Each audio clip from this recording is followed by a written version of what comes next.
महाभारत में ऐसे कई योद्धा थे जो बेहद ही शक्तिशाली थे। ऐसे ही एक योद्धा थे पांडुपुत्र भीम। कहा जाता है कि भीम के अंदर 10,000 हाथियों का बल था। लेकिन भीम के अंदर इतनी शक्ति आई कहां से?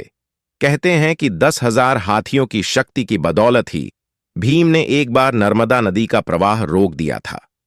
भीम के अंदर इतनी शक्ति आने के पीछे एक रोचक किस्सा है। भीम बचपन से ही काफी शक्तिशाली थे। वह सभी खेलों में कौरवों को हरा देते थे।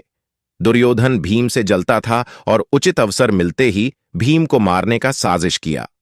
दुर्योधन ने एक बार खेलने के लिए गंगा तट पर शिविर लगवाया और 5 पांडवों को भी वहां खेलने के लिए बुलाया, और एक दिन मौका पाकर उसने भीम के खाने में जहर मिला दिया। जब भीम ये विषभरा खाना खाकर बेहोश हो गए, तब दुर्योधन ने दुशासन के साथ मिलकर उन्हें गंगा में फेंक दिया। भीम मूर्छित अवस्था में ही पानी के रास्ते नागलोक पहुंच गए। वहां सांपों ने उन्हें खूब डसा, जिसके प्रभाव से उनके शरीर से विष का असर कम हो गया। इसके बाद जब भीम को होश आया तो वो आसपास भयंकर सांपों को देखकर वो उन्हें मारने लगे, जिससे डरकर सभी सांप नागराज वासुकी के पास गए और उन्हें पूरी बात बताई। सारी बातें जान लेने के बाद नागराज वासुकी आर्यक नाग के साथ खुद भीम के पास गए। वहां जाते ही आर्यक नाग ने भीम को पहचान लिया।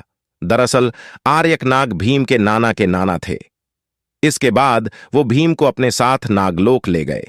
वहां उन्होंने नागराज वासुकी से भीम को उन कुंडों का रस पिलाने की आज्ञा मांगी जिसमें हजारों हाथियों का बल था।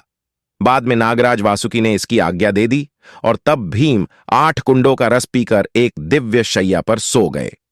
नागलोक में भीम 8 दिनों तक सोते रहे, और जब वो जागे तो उनमें 10,000 हाथियों की शक्ति आ गई थी।